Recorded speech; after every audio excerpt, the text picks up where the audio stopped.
বিসমিল্লাহির রহমানির রহিম। আসসালামু আলাইকুম। আপনাদের সোজাসুজি ডাইরেক্ট চুলায় নিয়ে এসেছি। এখানে আমি 2 লিটার দুধ নিয়েছি। এতে আমি 2 টেবিল চামচ কনডেন্স মিল্ক এবং 3টা এলাচ দিয়ে 2টা বলক দিয়ে রেখেছি।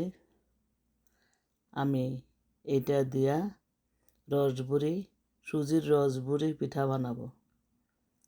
এখানে আমি একটা পাত্রে 3টা মিডিয়াম ডিম নিয়েছি। তার সাথে হাফ চা চামচেরও কম ভ্যানিলা এসেন্স দেব এবং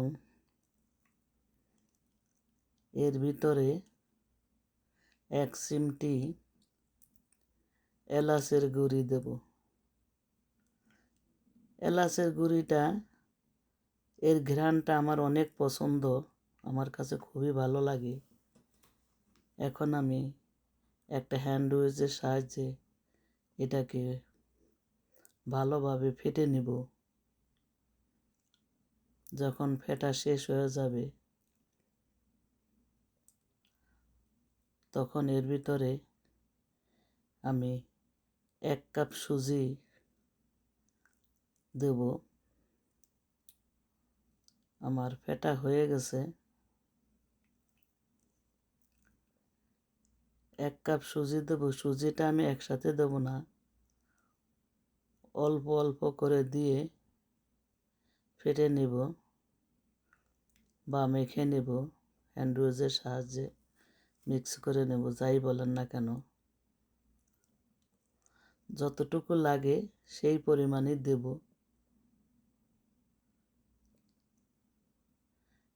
একসাথে দিতে যাবেন না, আস্তে আস্তে দিবেন,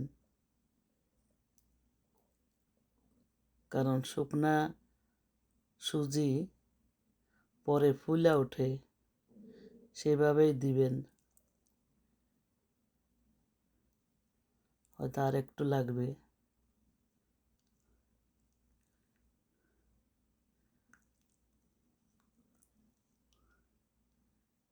আর লাগবে না।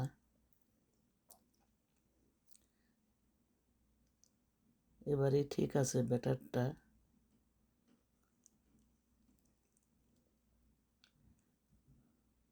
এরকম হবে, একবারও শক্ত না একবারও নরম না। দেখেন 2 টেবিল চামচের মতন সুজি আমার রয়ে গেছে।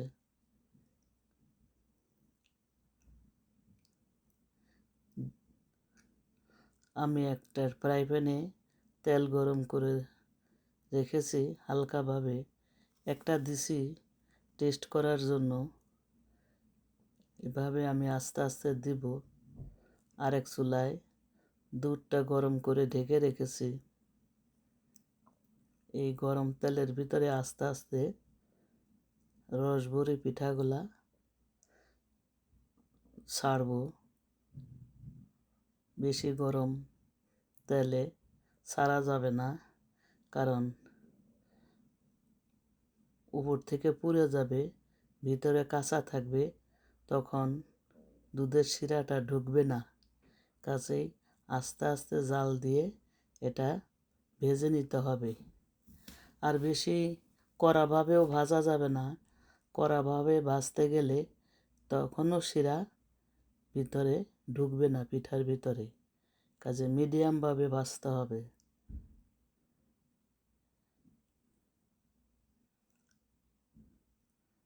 কীভাবে ভাজি এটাই আপনারা খেয়াল করবেন।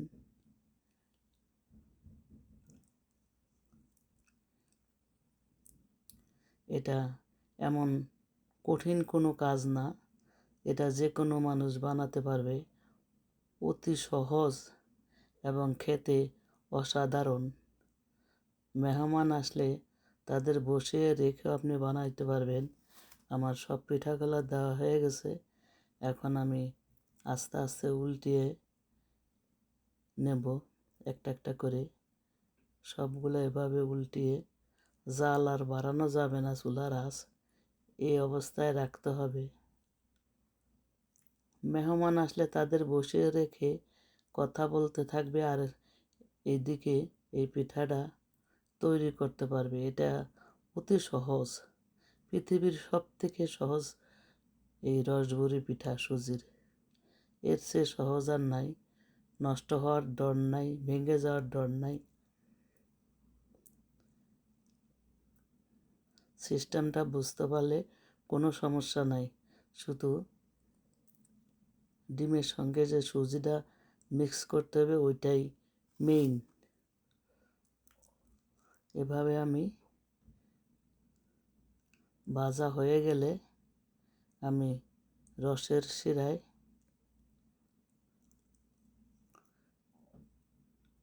চুবিয়ে নেব।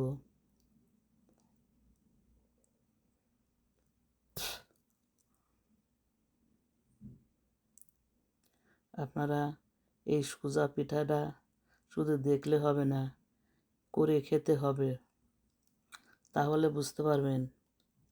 এখন আমি ভাজা হয়ে গেছে, দুধের ভিতর পিঠাটা ডুবিয়ে রাখবো।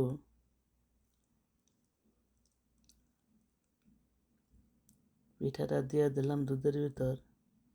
এভাবে আস্তে আস্তে সবগুলা দিয়ে দেব, দিয়ে নাড়াচাড়া করে, আর জাল দিতে হবে না, দুধ তো গরম আছে, কাজে ওই যে দেখেন দেওয়ার সঙ্গে সঙ্গে ডুবে যাচ্ছে রস খেয়ে, শিরা খেয়ে। এভাবে আমি সারা রাত চুবিয়ে রাখবো। আমার রসবড়ি, সুজির রসবড়ি পিঠা রেডি। আশা করি আপনাদের ভালো লেগেছে। পুরো রেসিপি আপনাদের দেখিয়ে দিয়েছি কিভাবে বানাতে হয়। ভালো লাগলে লাইক করবেন, শেয়ার করবেন এবং সাবস্ক্রাইব করে দেবেন। আবার হাজির হয়ে যাব নতুন কোনো ভিডিও নিয়ে। এখন একটা কেটে দেখাবো, দেখেন এর ভিতরটা কত জুসি, রসে টইটুম্বর হয়ে গেছে, রস খেয়ে ফুলে উঠেছে সারা রাত। দেখেন রসগোল্লাকেও হার মানাবে, এত রস খেয়েছে। তো এইভাবে আপনারা করবেন আর মজায় মজায় খাবেন, দেখবেন মজার মজা। তো ভালো থাকেন, অনেক ভালো থাকেন, আপনার ফ্যামিলি নিয়ে ভালো থাকেন। আমার জন্য দোয়া করবেন, আমি যেন সুস্থ থেকে এভাবে ছোট ছোট রেসিপি দিয়ে আপনাদের খুশি